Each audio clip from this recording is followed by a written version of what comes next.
Hello everybody and welcome back to another video. Today we're going to be wrapping up Group C from the Women's Euros competition. We're going to be talking about the two teams that have been able to go through and the two teams who have been eliminated so far. Here on She Scores Bangers.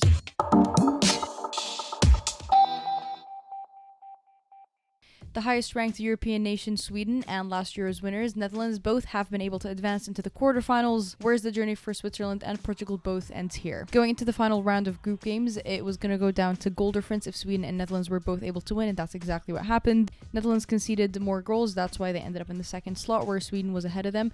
Netherlands now moves on to definitely face France, where Sweden will have to wait until tomorrow to see who's able to get that second slot for Group D. A quick reminder, Portugal was actually replaced in this slot instead of Russia after UEFA removed Russia. They were the next one in line and ultimately ended up in Group C. As disappointing as it is to only end with 1 point, I think Portugal actually has a lot to be proud of. I feel like all of the three Silvas involved in the team had quite a good competition, I think. I rated Pinto. I think she also had a very good game against Switzerland. They had a very good comeback against the Swiss, and they almost also had a comeback against Netherlands. In fact, at one point they were actually tied with the Dutch after being 2-0 down. I'm almost kind of glad they were able to get this opportunity after the removal of Russia. I think we were able to see that this federation has a ton of potential, and I love how the Portuguese players play. Moving forward, I definitely feel that this is a European team that's going to be competing, and I think moving into the future Euros, they're definitely going to be giving other nations a tough time. They're currently still battling for a World Cup spot, and I think that's definitely still in their hands. If they're able to get that World Cup spot and get that big experience, the federation could start sending in a ton of investments in there, and it will definitely be a team people will have to keep an eye on.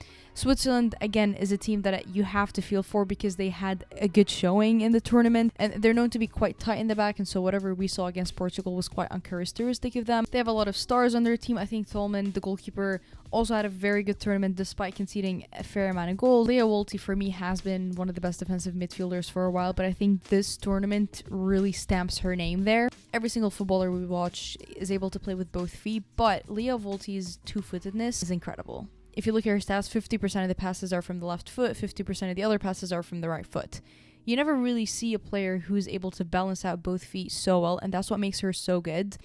The way she feints movements, she moves her hips, it draws in players for a lot of mistakes, and that's because whoever's marking her doesn't know if she's going to the left or she's going to the right or she's going backwards, because she can play with both feet. Her ability to hold the midfield, even the defensive line, just the tempo, really control everything. It's almost like she goes around with a little circle, and that circle covers amount of control. For me right now, she's definitely one of the best defensive midfielders in the game, up there with one of the best midfielders as well. She's great.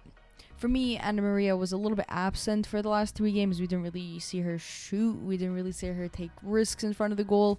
She was getting a fair amount of minutes at Barcelona and was doing very well, so I don't know why she struggled with that transition into international football. You could speculate if she had the ball a little bit more, if she was taking more risk, if she was taking more shots. Switzerland maybe could have been able to go through, but a player had a poor performance. You can't really change that. Another thing I want to add on the Swiss team is that they always come out with a different formation, and that's something that you don't see a lot of managers do. And you could possibly say that could have been their downfall, where if you're not sticking with a formation, sometimes it's quite hard to adapt to that formation you're playing in today because you didn't play with it yesterday. I think it shows a lot of bravery. I think it shows a lot of tactical reasoning behind it because you've picked that certain formation to hurt and wound the opposition. Unfortunately, I think though for both Switzerland and Portugal, they just ended up in a tough group.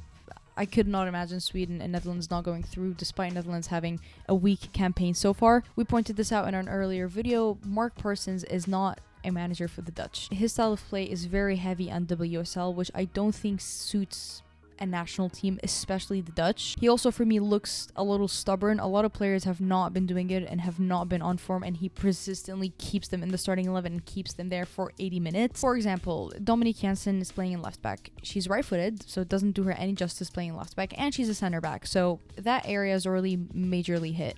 He consistently wants to have a right winger, and he either chooses Jill Roord, who is one of the best 10s in the game, or Danielle van de Donk, which is also one of the best midfielders in the game. When Jill Roord and Danielle van de Donk are both on the pitch, they're competing for that same position because they almost both play in the midfield, and so regardless of who you've placed in the wing, it doesn't matter. If anything, it hurts your forwards. Lika Martens, for me, has not been Lika Martens. I know she's coming off quite a serious injury, but if she's not playing well, just bench her. I understand she has a lot of experience, she's a big name, she is a player that we know to do very well. She's not doing very well, so just let her reset almost. Another player who's been quite poor for me is Annie Nguyen, which is quite surprising because I think anybody who's been able to watch her last season, she was really good. She was really solid, really dominant, covering a lot of areas in the back. And when your player is not able to convert that club football form into a national team, the manager does have a lot of questions to answer. The opening game that they had against Sweden, I think it was a very entertaining game. It obviously ended 1-1. The first 10 to 15 minutes, I think the Dutch are very, very happy to move away with the point because it was absolute chaos in that first 10 minutes. The game against Portugal, they were doing pretty well in the first 20 minutes, and then again, they had that 20-minute gap that they just did absolutely trash in. When a team has those 10 to 20 minutes gaps of just playing absolute chaos, it's not good, and moving into the competition, it's gonna catch you and hurt you really bad. The game against Switzerland, honestly, I don't think they deserve to go through. Switzerland were playing the more composed team. That game ended 4-1, but the last 3 goals that they were able to get were actually in the last 10 minutes. So for the 80 minutes, they were all square with the Switzerland team. Talking a little bit more about positives, I think Jackie Groenen has been world class so far. She's all over the pitch, and her calmness and contentedness on the ball is to be admired. The goalkeeper, she's coming in as number 2 because Sari got injured. Because I feel like if Sari was in goal, they probably would have not clinched that second spot. They go ahead and face France, which going into the French game, you have to definitely figure out your defense, because if the French are attacking with how the defense is looking like, it's not going to be a very good game for the Netherlands. You have to change up the formation. I would say go with a 4-4-1, overwhelm the midfield. You have a ton of midfielders who are so good both going forward and backwards. Overwhelm the midfield. Sweden obviously are going in as the highest ranked European team here, but they made sure to erase any kind of doubt or speculations or questions after the game they had against Portugal, which they breezed through them, winning 5-0. Rolfo has been spectacular as always. Blackstenius was able to get a goal. Aslani just bossing around the midfield. It's actually really hard to believe that Real Madrid let her go. Anderson and Gloss on the ends have been rock solid. Also very good fullback, sending in the service that they need. Felipe Algedal I also thought had a very good game against Portugal. She was making the runs she needed, finding the spaces that she needed, which again, this is exactly what Sweden does. They make very good runs. They make very accurate runs, very efficient runs, and ultimately they expose every single space that they're able to expose. Their bench is very deep with a lot of youngsters that have a ton of potential.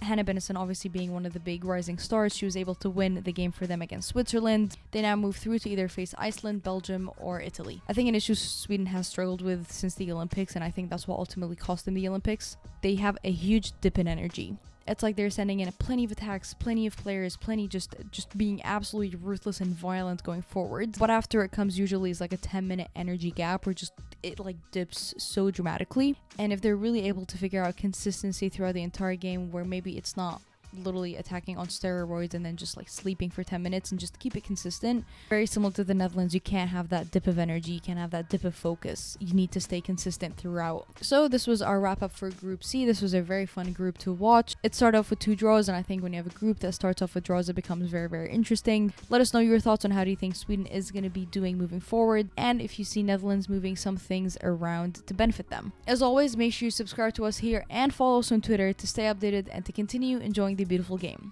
I will see you later.